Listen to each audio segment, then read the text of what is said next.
day! Ayan ang ating dinner.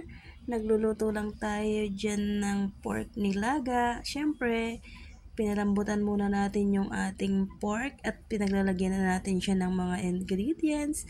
At siyempre, hindi mawawala ang ating naglagay tayo dyan ng isang pork cubes. And then, pakukuluan pa rin natin yan mga kainday hanggang sa lumambot ang ating pork.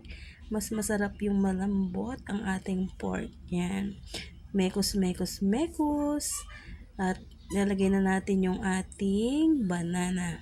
Yan, yan ang ating pampasarap na veggies. Konting veggies ang ilalagay lang natin mga kainday. It's healthy na rin naman yan.